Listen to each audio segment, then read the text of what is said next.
Assalamualaikum warahmatullahi wabarakatuh. Selamat pagi anak-anak. Semoga di kesempatan pagi hari ini kalian dalam keadaan sehat dan bersemangat selalu. Anak-anak, kita sudah memasuki tema yang kedua, subtema 1, pembelajaran yang ke-6 dengan judul Manfaat Tumbuhan bagi Kehidupan Manusia. Buku referensi yang kita pakai adalah buku tema 2, buku tematik terpadu kurikulum 2013, edisi revisi 2018 dengan judul Menyayangi Tumbuhan dan Hewan. Sebelum pembelajaran dimulai, kita ketahui terlebih dahulu tujuan pembelajarannya. Yang pertama, dengan mengamati teks dongeng, siswa dapat menceritakan kembali isi dongeng dengan gambar.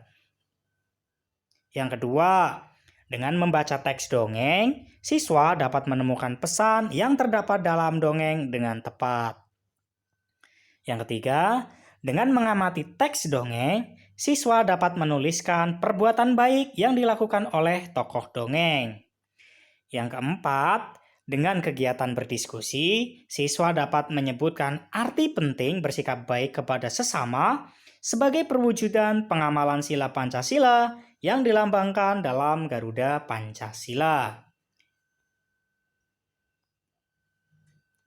Nah, untuk tujuan pembelajaran berikutnya, dengan mengingat peristiwa yang telah dialami, siswa dapat menceritakan pengalaman mendoakan orang lain dengan gambar sebagai perwujudan pengamalan sila Pancasila yang dilambangkan dalam Garuda Pancasila. Tujuan pembelajaran selanjutnya, dengan mengingat peristiwa yang telah dialami, siswa dapat menceritakan pengalaman mendoakan orang lain dengan gambar sebagai perwujudan pengamalan sila Pancasila yang dilambangkan dalam Garuda Pancasila. Kemudian, dengan kegiatan review, siswa dapat menemukan sifat pertukaran pada penjumlahan dengan tepat. Dan yang terakhir, dengan kegiatan review, siswa dapat menggunakan sifat pertukaran pada penjumlahan untuk menyelesaikan soal-soal dengan tepat. Kita mulai pembelajarannya. Dayu senang dengan dongeng yang menceritakan kebaikan. Kali ini Dayu membaca dongeng tentang kebaikan hati seorang petani. Ayah Dayu pernah bercerita tentang pekerjaan petani. Petani menanam benih tanaman di sawah atau ladang. Setiap hari petani menyiram dan merawat tanaman yang ditanamnya, hingga akhirnya tanaman-tanaman tersebut siap dipanen. Yuk kita baca dongeng berikut ini. Judulnya yaitu Petani yang Baik Hati. Suatu hari tinggallah seorang petani yang baik dan murah hati. Pada saat petani itu pergi ke sawahnya, ia menemukan seekor burung pipit yang kakinya patah. Sang petani merasa kasihan. Ia pun membawa burung itu ke rumahnya yang sederhana. Sang petani langsung mengobati kaki burung tersebut. Setelah beberapa hari ia rawat, burung pipit itu pun ia lepaskan kembali ke alam bebas.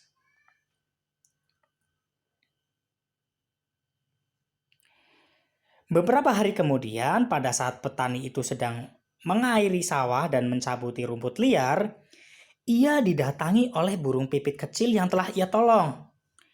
Burung itu membawa 3 buah biji semangka pada paruhnya, lalu memberikannya kepada petani itu.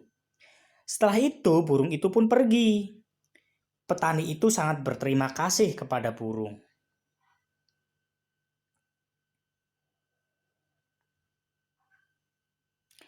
Besoknya, sang petani menanam biji-biji semangka itu di dekat rumahnya. Setelah ia mengurus bibit pohon semangka itu pun tumbuh. Semakin lama pohon itu semakin besar. Akhirnya pohon semangka berbuah.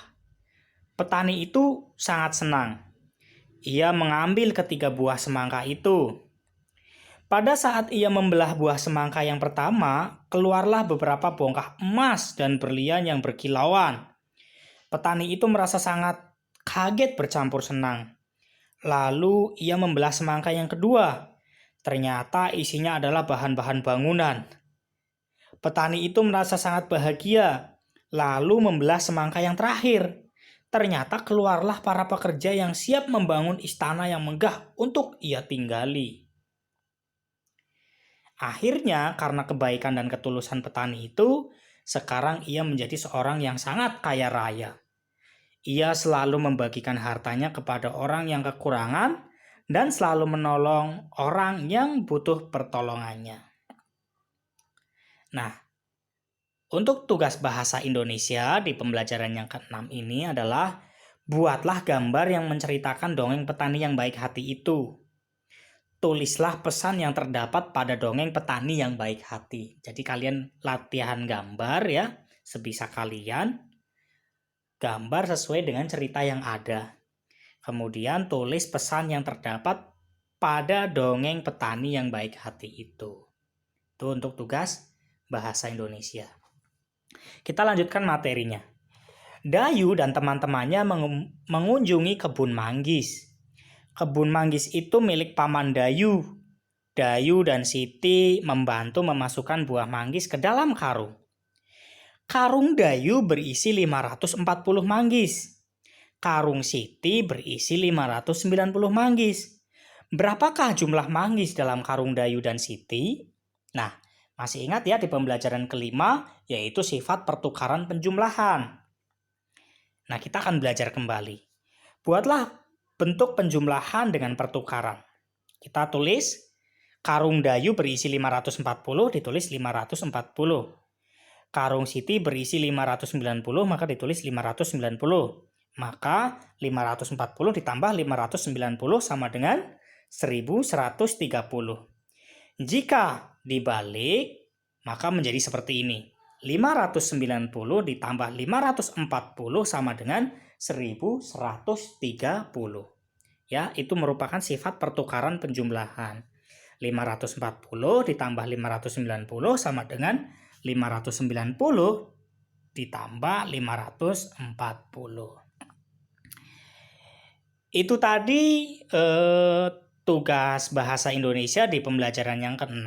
Untuk matematika tidak perlu dikerjakan ya. Karena kemarin kalian sudah mencoba dan sudah bagus-bagus ya. Jadi untuk tugas matematika ini tidak perlu dikerjakan.